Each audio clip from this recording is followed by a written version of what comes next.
پاک کا مضمون ہے کہ اس دل کو بچوں صاف رکھو، اس میں کسی کی نفرت نہ آنے دو، کسی کا بغض نہ آنے دو، کسی کا حسد نہ آنے دو، کسی سے کینہ نہ رکھو۔ بغض اور شحن، بغض ہے صرف نفرت، اور شحن کینہ کہ نفرت کے ساتھ نقصان پہنچانے کا بھی چکر ہو کہ کسی طرح اس کی ٹانگ کھینچو، کسی طرح اس کی ٹانگ کھینچو۔ تو دل کو صاف رکھو اور ہر معاملہ کرنے والے کی تعویل کرو، تعویل کرو۔ میرے چھوٹی عمر میں مجھے شہرت مل گئی، ایک دم مل گئی ایسے کر کے۔ تو جہاں محبت کرنے والے ہوتے ہیں پھر وہیں یہ انسانی فطرت ہے، حسد بھی آتا ہے، نفرت بھی آتی ہے، بہت کچھ آ جاتا ہے کہ یہ کیوں، یہ کیوں۔ تو مجھے ایک بہت بڑی مشکل کا سامنا کرنا پڑا، جھوٹے الزام اور بہتان، بہتان، بہتان، ہذا سبحانک ھذا بہتان عظیم، ایسا قصہ۔ تو میری پیشی ہو گئی مولانا جمشید صاحب کے پاس، تو فرمانے لگے تو کیا سوچتا ہے کہ انہوں نے یہ کیوں کیا ہے؟ تو میں نے کہا جی حسد ہے اور کیا ہے۔ اللہ ان کی قبر روشن فرمائے۔ واللہ اس کے سوا کچھ نہیں تھا، لیکن اور میرے استاد کو بھی پتا ہے کہ اس کے سوا کچھ نہیں۔ کہا نہیں بیٹے یہ مت کہو کہ حسد، یہ کہو کہ تیری اصلاح کے لیے انہوں نے یہ کیا۔ میں نے کہا اچھا استاد جی آپ فرماتے ہیں تو میں تسلیم کرتا ہوں، میری اصلاح کے لیے کیا ہے۔ یہ انہوں نے مجھے پہلی ضرب لگائی تھی منفی خیالات کو توڑنے کی اور مثبت سوچ سوچنے۔ تو اس دل کو سب کی نفرت سے صاف کرو، سب کے بغض سے، سب کے حسد۔ پہلے حدیث بھی سن لو، یا بنی انس ان استطعت یا ان قدرت ان تصبح وتنسی ولیس فی قلبک غش لأحد فافعل، ثم قال یا بنی وذلک من سنتی ومن احب سنتی فقد احبنی ومن احبنی کان معی فی الجنت او کما قال۔ ان قدرت ان تصبح وتنسی، ان قدرت میں اشارہ ہے کہ کام مشکل ہے، جان لگے گی، پسینے آئیں گے۔ تصبح وتنسی میں اشارہ ہے کہ موت تک کرنا پڑے گا، ایک دن کا نہیں ہے۔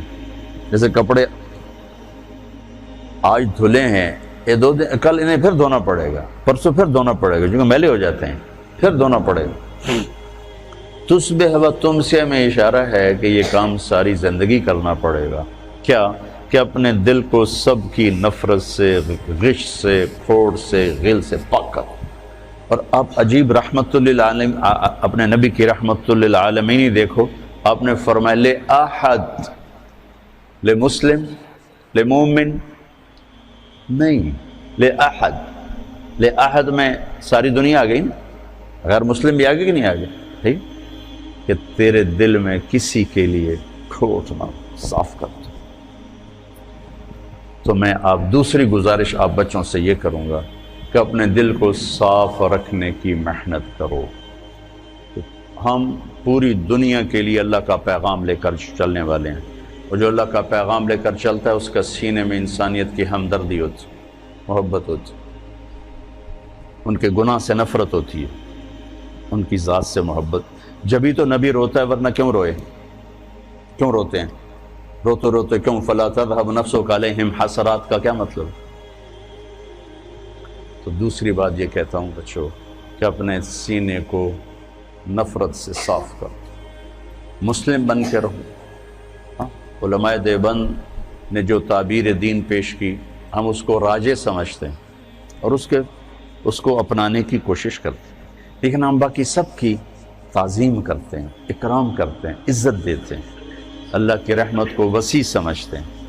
اور اگر ہمارے نزدیک کوئی بالکل غلط ہے تو ہم اس کے لیے سینہ کشادہ کر کے اس سے محبت کرتے ہیں، اس کو پیار دیتے ہیں، تاکہ اللہ کرے وہ صحیح راستے پر آ جائے۔ ایک جنازے میں ہم شریک تھے، بہت بڑے مالدار آدمی، کروڑوں اربوں پتی، ان کی بہن کا انتقال۔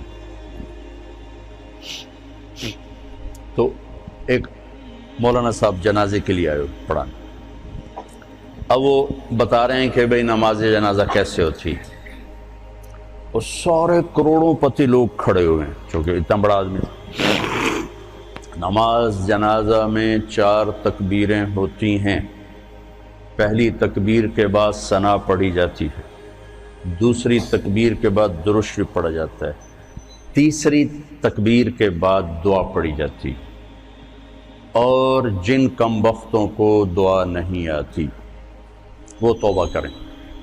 دوبارہ سنو، چوتھی تکبیر کے بعد سلام پھیرتے ہیں، پہلی تکبیر کے بعد ثنا ہے، دوسری کے بعد درود ہے، تیسری کے بعد دعا ہے، اور جن بدبختوں کو دعا نہیں آتی وہ توبہ کریں، اور چوتھی کے بعد سلام۔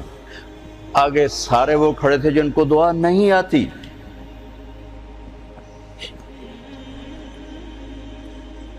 اور یہ ان کو پہلے کم بخت بنا دیا پھر بدبخت بنا دیا۔ تو اب ان آدمیوں کا دروازہ کھلے گا کسی مولوی کے لیے؟